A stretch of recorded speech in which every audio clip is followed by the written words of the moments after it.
of the goodness of God. 'Cause all my life you have been faithful,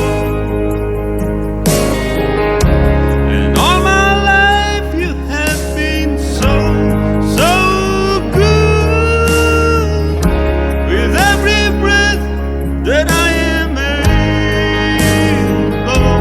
I will sing of the goodness of God. I love your voice.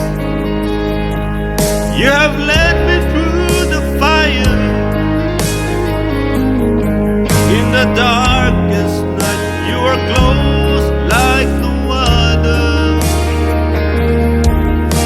I've known you as a father, I've known you as a friend, and I have lived in the goodness of God. Yeah.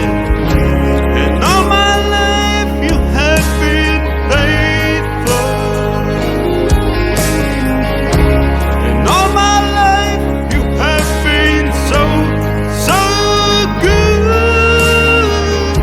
With every breath that I am able, oh, I will sing of the goodness of God. Yeah. 'Cause your goodness is running after me. Goodness is running after me. With my life laid down, I'm surrendered now. I give you everything. 'Cause your goodness is running after me. Your goodness is running after me. Goodness is running after me. With my life laid down, I'm surrendered now. I give you everything. Your goodness is running after, keep running after me.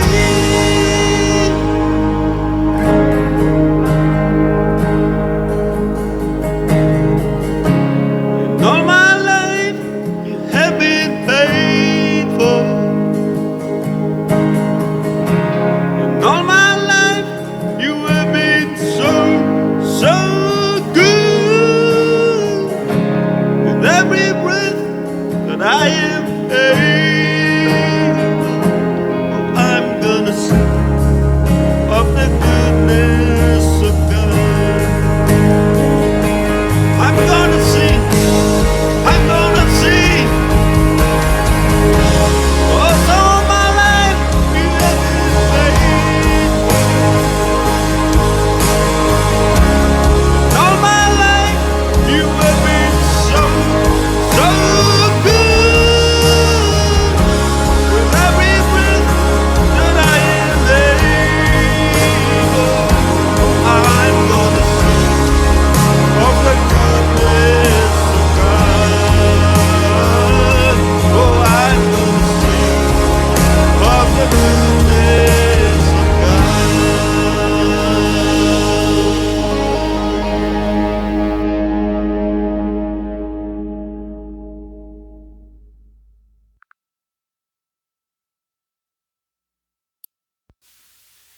Glory to Jesus. Taas masyado yung pamaba yun eh. Kumusta na kayong lahat dyan? Gandang umaga sa inyo, tanghali man, hapon o gabi.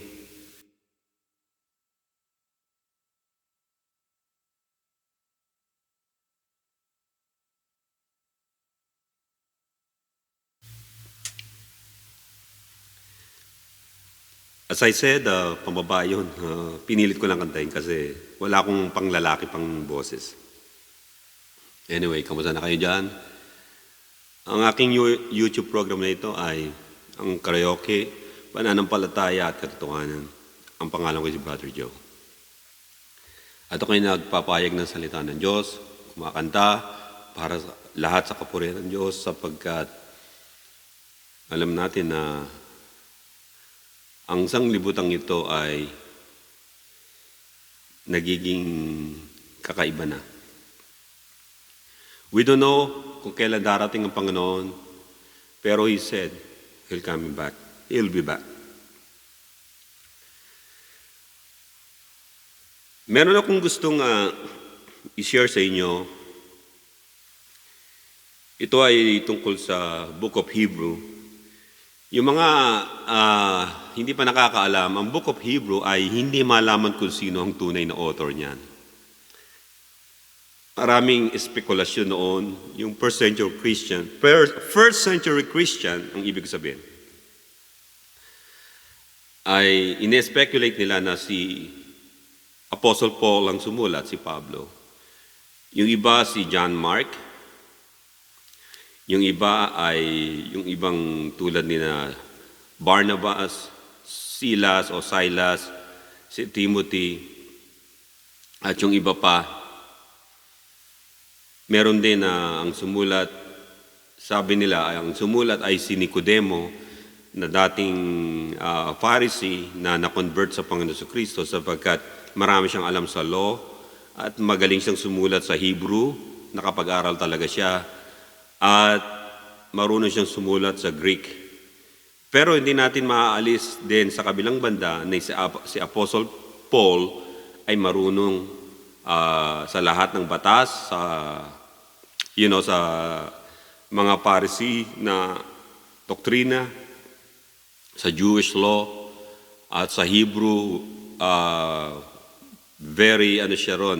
magaling siya sa pagsulat, maging sa Greek language, Greek words, marunong si Apostol Pablo. So either itong dalawa na to ang sumulat, let's say tatlo sila, si John Mark, si Apostle Paul, si Nicodemus, o si Barnabas, pero wala talaga nakakalam. Yung style kasi ng pagsulat ay parang ibang tao. Parang hindi si Apostle Paul, hindi rin si John Mark, at hindi rin yung iba pa. Pero sa akin, sa tingin ko parang si Nicodemus sapagkat in-encourage niya yung mga Hudyo na talikuran ng Jewish religion dito. So, siya lang kasi yung na-convert sa Panginoon na isang religious leader na kung tawagan ay member ng Sanhedrin, ng Pharisee. So, medyo matanda lang siya ng konti sa Panginoon sa Kristo nung panahon na yun. Maaring siya ay 40 years old or 45 years old. Ang Panginoon sa Kristo ay magtatatatlong taon lamang. At dito ay, yung pangalang Nicodemus ay victory of the people. Si Nicodemo kasi ay isang expert sa Hebrew, pati sa Jewish law, ayon sa John chapter 7, verse 50 hanggang 55. Si Nicodemo sabi, he came to Jesus by night being, one of them. Kaya gabi siya ay pumunta sa Panginoon. He said to them, nung pilit na aresto ng Panginoon ng mga ibang Pharisees, pinagtanggol siya ng Nicodemo maraming beses. At sinabihan nga siya ng mga Pharisees na iba, na yung sinabi muna ni Nicodemo sa mga Pharisees, does our law judge a man before it hears him and knows what he is doing? So sabi, makikita mo rito na walang propeta na lumabas sa Galilee, lang ang panglaban ng mga Pharisees noon. So mababaw ang nila. So the book of Hebrew was written around AD 60 hanggang 69. So during Christ's era o 60 AD hanggang 69 by an unknown author to a Jewish Christian audience. Pero sa akin, kung ako tatanungin ninyo, hindi ito si Apostle Paul yung sumulat. Yung style niya, kung mababasa nyo to, ito ay very malakas ang background niya talaga sa history ng Hebrew nation. So, ang mga Pharisees lang ang merong ganon. Maaring si Apostol Pablo, pero yung style niya iba eh. Hindi talaga si Apostol Pablo.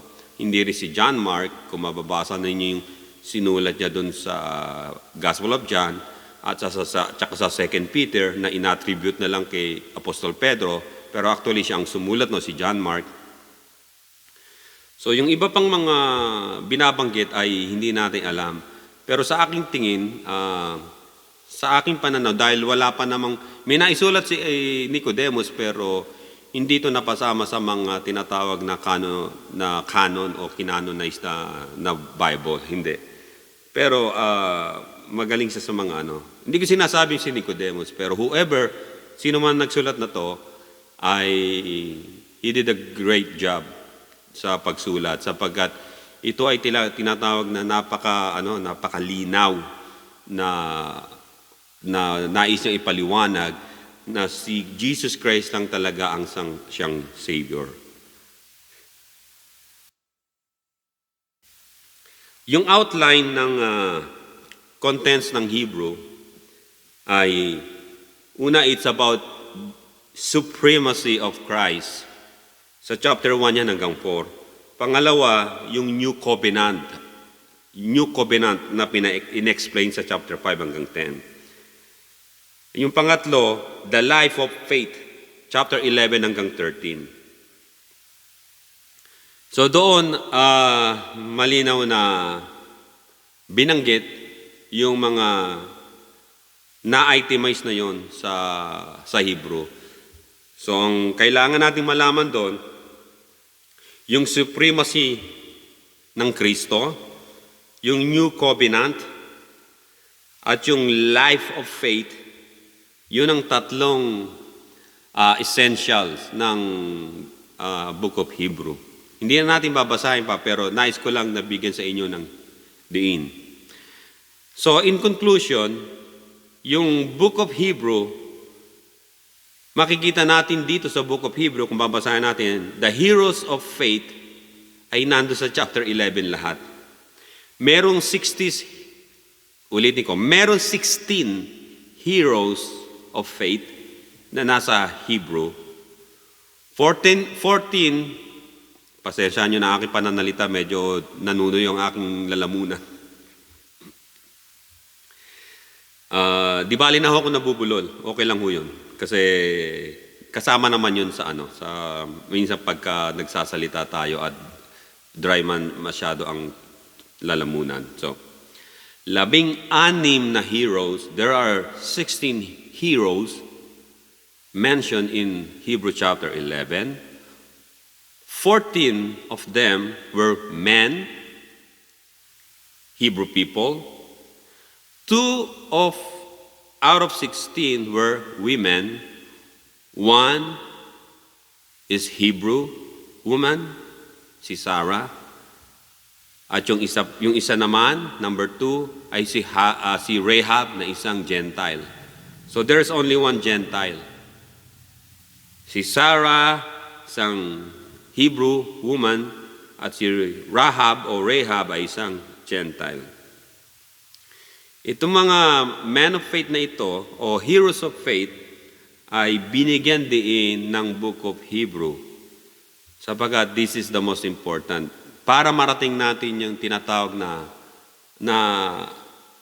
pagkaunawa natin kung bakit ang Diyos ay nag-visit sa bawat panahon,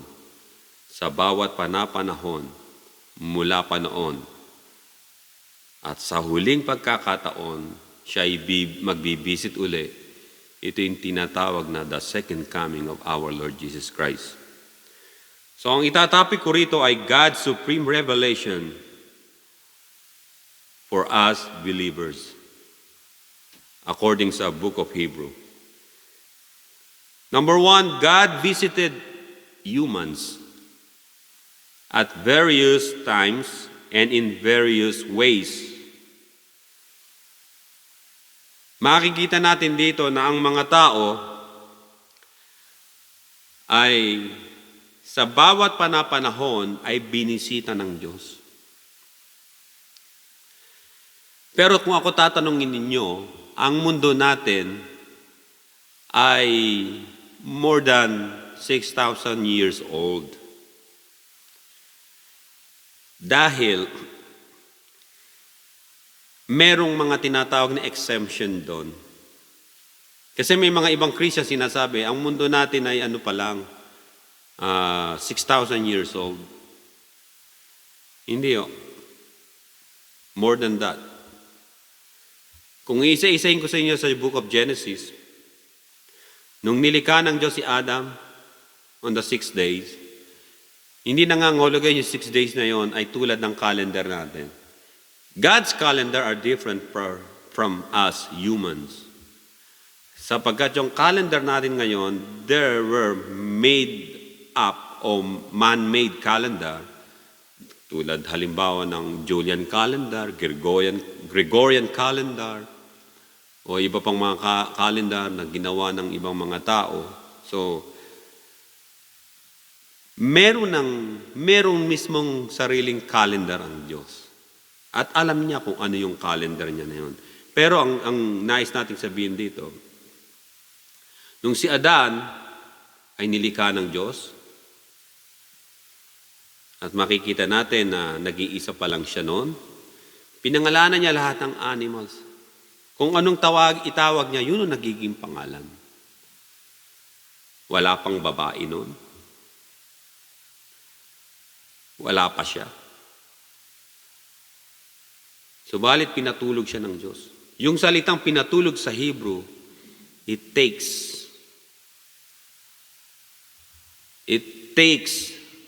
hindi lang a while, it takes many years past. Maaring millions of years or more. Maaring, let's say, 250 million years or more after na mapangalanan niya lahat ng animals. At nung siya'y pinatulog ng Diyos na himlay, siyempre siya ay parang suspended yung suspended animation kung tawagin. Hindi niya nalalaman kung ano nangyayari sa earth na dating nandun siya at pinangangalanan niya lahat ng animals. Merong mga pangyayaring naganap while Adam was sleeping o pinatulog ng Diyos. Marami. Ito na yung sinasabi ng mga ibang scientists . Nagkaroon ng tinatawag na evolution yung mga animals. Yung mga maliliit na lizard-type animals, lumaki hanggang sa naging giants, hanggang sa naging dinosaurs. At yung mga ibang lizards na yon na nakadevelop ng kanilang mga wings, lumilipad, naging malalaking mga dinosaur or nagliliparan sa ere, sa himpapawid. Dito lumitaw yung malalaki at matataas na puno. Dito lumitaw yung mga tinatawag na iba't ibang animals na nakakatakot talaga ng mga panahon na yun. Who causes those na pagbabago ng ganun? Not Adam because he was sleeping. Yun ang hindi naintindihan ng maraming tao, lalo ng mga Kristiyano. Nung sinabi ng Diyos, he was sleeping just like he was dead. And then God resurrected him after maybe for so many years, like millions of years past, saka lang siya muling pinabangon. Kaya makikita natin na si Adam ay fully man. Hindi siya nag-evolve. Hindi siya nag-evolve from just like a small rodent, tapos umakit sa puno, naging hindi talaga. Hindi talaga. Kasi yung mga sinasabi ng mga scientists na yon, they still have missing link. At yung missing link na yon ay hinahanap nila sa mga tinatawag na modern apes ngayon na hindi nila makikita. Sapagkat marami ng tinatawag na mga skeletal remains o yung mga fossilized na yon, na distorted na yung mga buto lahat.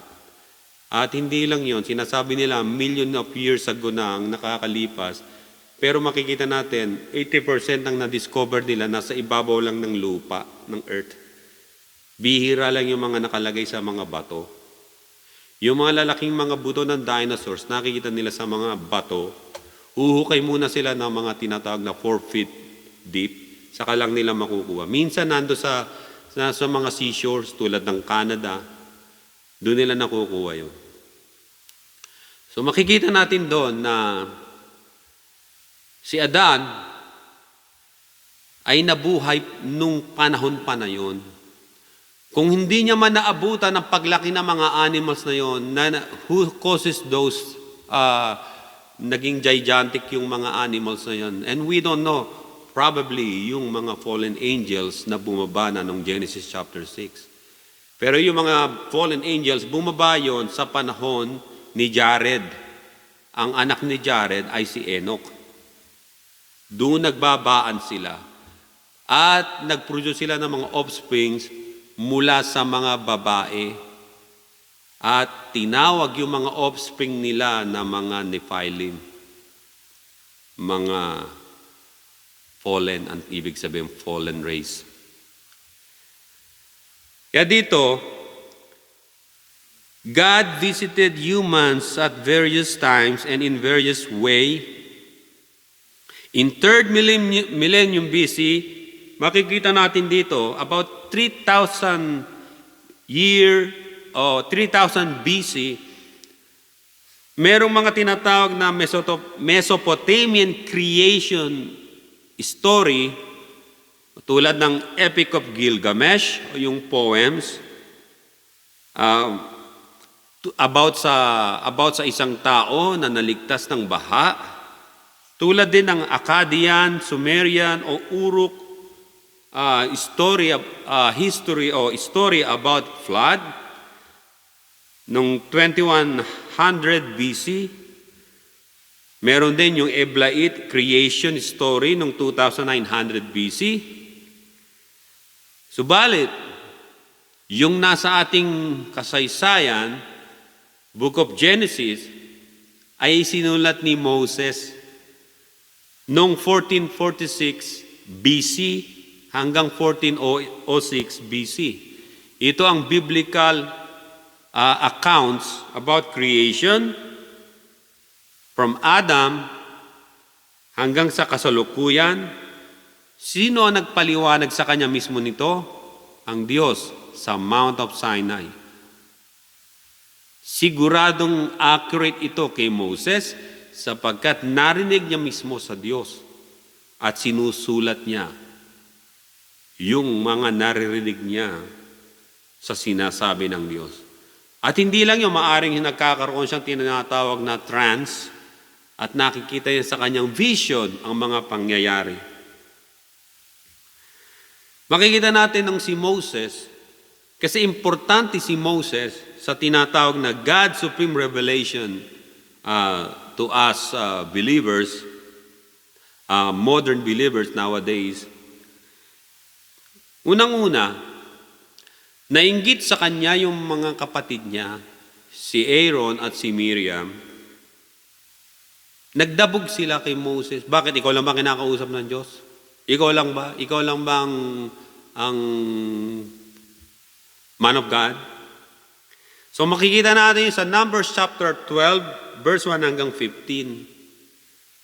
Sinabi ng Diyos sa magkakapatid, tinawag sila. Halika yung tatlo. Alam niyo kung saan nagpakita ang Diyos? God came down in a pillar of cloud. Sa isang cloud na pillar. Ang sabi ng Diyos sa kanila, sa magkakapatid, kung gusto kong magpahayag sa isang propeta, ako'y nagpapahayag sa kanya sa pamamagitan ng panaginip at vision. Subalit kay Moses ay kakaiba. Ako'y nagpahayag sa kanya sa pamamagitan ng kanyang form, ng mukhaan, nakita siya, nakausap siya.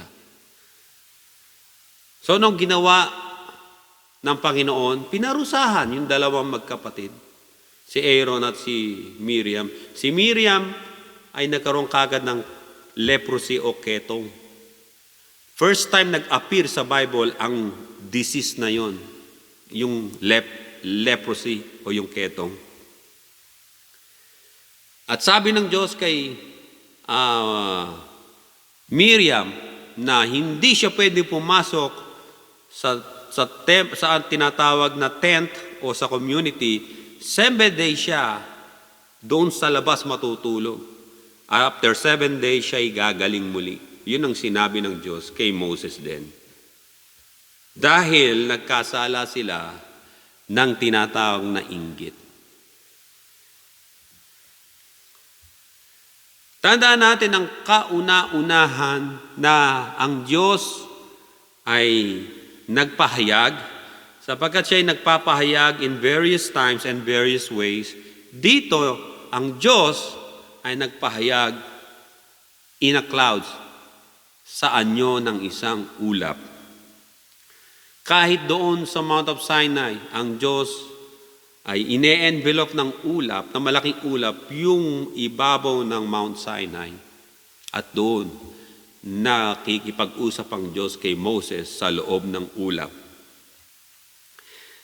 God talked with Aaron and Miriam in a cloud, according to Numbers chapter 12, verse 1 hanggang 15. Matatandaan natin sa Luke chapter 9, verse 34, about kay Jesus Christ, nung ang Diyos, Ama, ay magpahayag sa isang alapaap, ang sabi Luke 9 verse 34, a cloud came and overshadowed them, and verse 35, and a voice came out of the cloud saying, this is my beloved Son, hear him. And verse 36, when the voice had ceased, Jesus was found alone. Makikita nyo rin yan sa Mark chapter 9 verse 7 hanggang 9, Matthew chapter 17 verse 5 hanggang 8. Hindi lang yon mga kapatid. Makikita rin natin na ang Diyos ay nagpahayag sa mga tao, sa mga alagad ng Panginoon Kristo, at sa mga mananampalataya na ang ulap na yon ay merong malaking tinatawag na pinaka-sign sa atin until now. Sa 1 Corinthians chapter 10 verse 1 hanggang 3, Apostle Paul said, moreover, brethren, I do not want you to be unaware that all our fathers were under the cloud, all passed through the sea, under the clouds. So clouds na naman ang binanggit. Matatandaan ninyo nang si Jesus Christ ay nabautismuhan ni John the Baptist sa Jordan River sa Matthew chapter 3 verse 16 hanggang 17. When he had been baptized, Jesus came up immediately from the water, and behold, the heavens were opened to him, and he saw the Spirit of God descending like a dove and alighting upon him. And verse 17, and suddenly a voice came from heaven saying, this is my beloved Son in whom I am well pleased. Dito makikita natin dito na nung nagpahayag ang Diyos kay Jesus Christ, this is a different one. Not in the form of a cloud, kundi visually nakita ng mga alagad, the heaven opened at bumaba ang Espiritu ng Diyos sa anyong kalapati sa Panginoon at dumapo sa Kanya, balikat. At may tinig na nanggaling dun sa langit, this is my beloved Son in whom I am well pleased. Ito po ay tinatawag na testimony. God the Holy Spirit in the form of a dove, and God the Father, His voice, yung tinig niya, ay pinatotohanan, nag-testify. These two persons of the Trinity, nag-testify, nagbigay ng testimonya na yung nabautismohan sa Jordan River, na umahon sa tubig, ay ang second person of the Trinity na Panginoong Jesucristo. At ito ay patunay na ang Diyos ay nasa atin, bumaba sa lupa.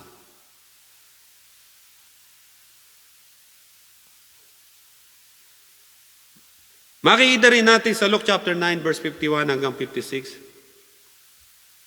Kung matatandaan ninyo, si Jesus Christ, ang kanyang mission ay magpunta sa Jerusalem. Pero napadaan sila sa isang village ng mga Samaritans. But what happened, nung napadaan siya ron, sabi ng mga alagad, dito muna tayo, Rabbi, dito muna tayo. Lord, magpahinga sa lugar na to.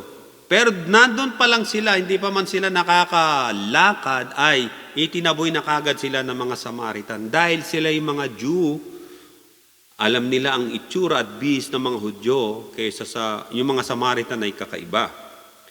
So Jesus rejected by Samaritans because Jesus, His face, napapunta siya doon sa Jerusalem. Yung mission ng Panginoon ay doon sa Jerusalem, hindi doon sa village ng mga Samaritan. Nagalit yung mga alagad. Si John and James, nung hindi sila tinanggap ng mga Samaritan, ano Lord, gusto mo magpabagsak kami ng apoy para tupukin ng mga Samaritan na to? Sinaway sila ng Panginoon, di ba? Hindi nyo nalalaman ng mga sinasabi ninyo. Sabi, kasi nga ang Panginoon, hindi siya naglakad para sa village na yun, kundi He was heading up to Jerusalem para sa Passover at para sa kanyang crucifixion for the coming days. Remember, sinabi ng mga alagad sa Acts chapter 1 verse 9, Jesus was ascended to heaven in a cloud. Umakyat ang Panginoon sa langit. Tinanggap siya ng isang ulap o cloud. Acts chapter 1 verse 19 hanggang 11. And Jesus will return one day on a cloud. Darating siya sa mga alapaap. Sapagkat Jesus Christ prophesied that. Luke chapter 21 verse 27, then they will see the Son of Man coming in a cloud with power and great glory. Even in Matthew 24 verse 30, they will see the Son of Man coming on the clouds. And Hebrews chapter 13 verse 8, Jesus Christ is the same yesterday, today, and forever. Yung bumaba at ipinanganak doon sa pasabsaba sa Bethlehem, namatay sa krus ng Kalbaryo, nag-resurrect, at umakyat sa langit sa mga lapaap. Ang sabi ng Biblia, someday, Jesus Christ will return on a cloud. Bababa siyang muli sa alapaap na nasa mga alapaap. Kaya ang sinabi ng Panginoon na Matthew 24 verse 24 hanggang 28, mag-ingat kayo sa mga false Christ, false prophet na darating. Ililigaw nila ang marami, ang sabi. Subalit itong mga false Christ na ito at mga false prophet, ang hindi nila kayang gawin ay ang dumating sila na nakasakay sa ulap, sa mga alapaap. But Jesus Christ, umakyat siya sa langit. When He ascended to heaven, He was on the cloud. At kapag bumaba muli siya, nasa mga ulap uli siya. So makikita natin na hindi kailanman mare-replicate ito na mga false Christ and false prophets.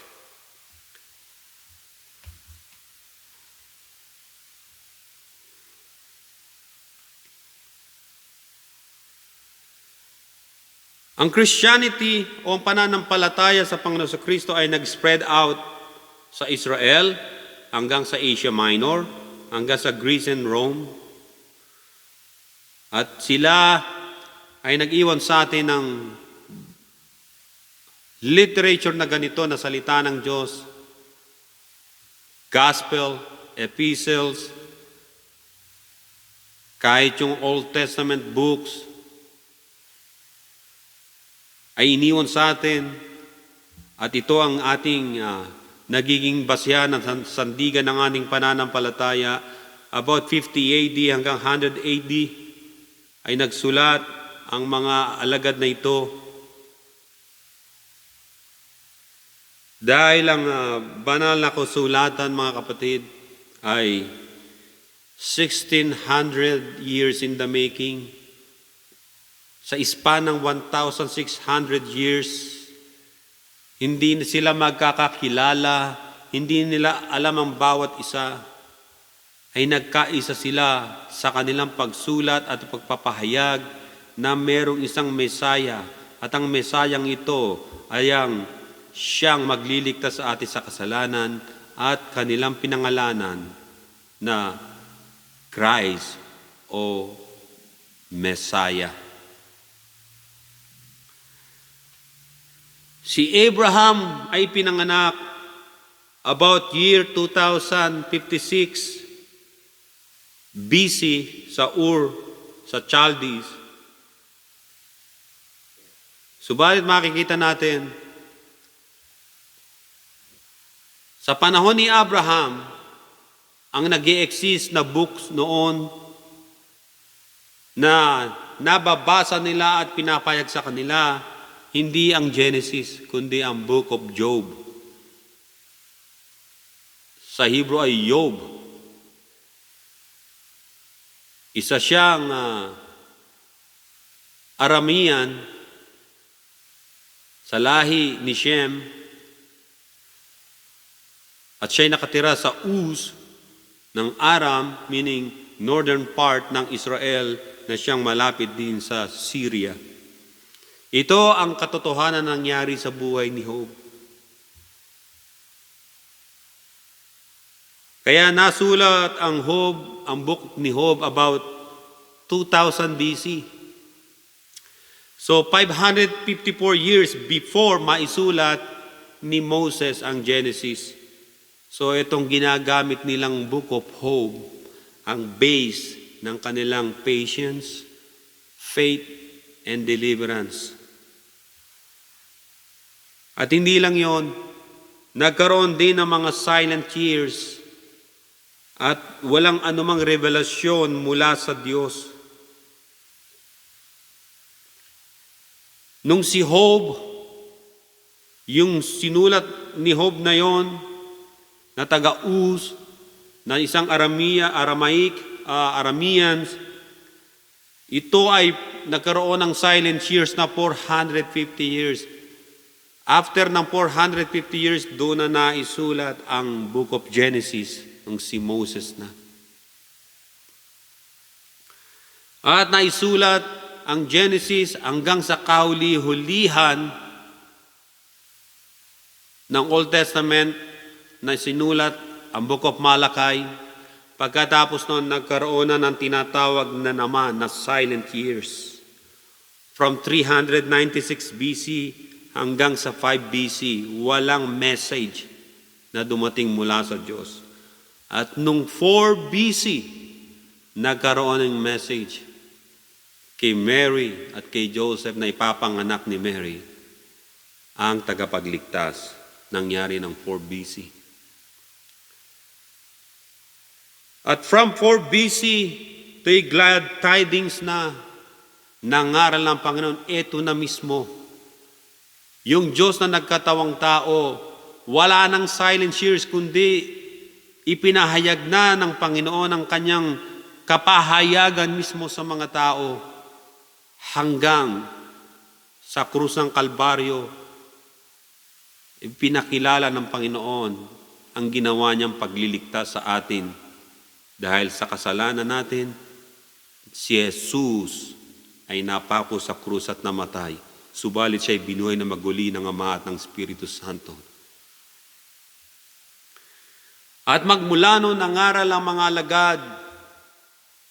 Kasama nila ang presensya ng Banal na Espiritu Santo saan man sila pumaroon. At inutos na ng Panginoon sa kanila sa pamamagitan ng Espiritu Santo na isulat ang mga kasaysayan na naganap doon sa Israel nung ang Panginoon sa Kristo ay tubusin sila sa kasalanan.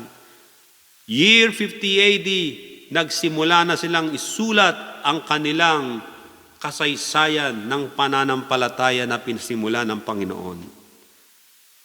Hanggang sa panahon ng 100 AD, na ang mga Romans ay sumasalakay doon sa British Isles, ay patuloy naman ang pagsulat. Si John of Patmos ng Book of Revelation.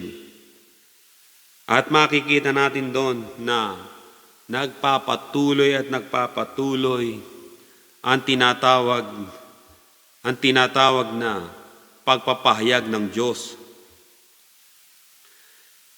sa tao sa pamamagitan ng mga pangangaral ng kanyang mga lingkod.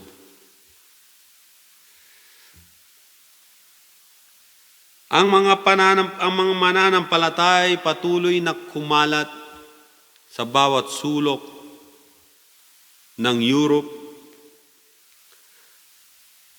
At noong tinatawag na 367 AD, lumitaw ang isang Bible and Church Defender and Bishop of Alexandria, Egypt na si Athanasius. Siya ang nagdeklara doon sa Council of Nicaea, maging sa Council of Hippo noong 393 AD. Noong 367 AD, kinumpile na nila ang mga epistles, mga sulat na mga alagad ng gospel at ginawa nilang tinatawag na Bible o canon o na-canonize na ang Bible at ito ngayon ang siyang naging basihan ng ating pananampalatay sapagkat kumilos ang Espiritu ng Diyos sa bawat tao noong panahon na yon na magkaroon ng tinatawag na Biblia ang bawat tao na tumatanggap sa Panginoon. At nagkaroon ng katuparan nito. Kaya dumating rin ang mga panahon ni na Justin Martyr noong 100 AD hanggang 165 AD. Pinagtanggol nila ang pananampalataya at ang mga tao na yon naglingkod sa Diyos, namatay. At tayo ngayong nasa panahon na ito ay nalalaman ngayon natin ang ibig sabihin ng tunay na salita ng Diyos. Ang pananampalataya natin ay base lamang kay Kristo. Hindi base sa ibang tao, hindi base sa sinabi ng isang tao. Sapagkat walang makakatulad sa ginawa ng Panginoon sa Kristo. Sa kanyang mga miraculous signs and wonders na ginawa niya. Si Jesus Christ lamang ang tunay na Savior at walang iba. Siya lamang po mga kapatid. Wala nang darating pang iba. Kaya sabi ng Panginoon, kapag may dumating na ibang Kristo, huwag daw nating tanggapin. Sapagat ang tunay na Kristo ang siyang nasa Bible na naisulat ng mga sinaunang tao na siya lamang ang Kristo na dapat nating tanggapin at kilalanin at panampalatayanan. Hindi na muling ipapanganak si Kristo sa mundo sapagkat isang beses lang siya isinilang sa mundo. Sinilang siya ng isang dalaga ng pangalan ay Maria. At ang Panginoon Kristo ay muling umakyat sa langit sa mga alapaap at muling babalik na nasa mga alapaap para tayong lahat ay kanyang sunduin patungo sa kanyang kaharian. Maraming salamat sa inyo. Ito inyong kapatid na si Brother Joe. Nawa ako'y nakapagbigay sa inyo ng kahit kapirasong tinatawag na kaalaman patungkol sa mga salita ng Diyos.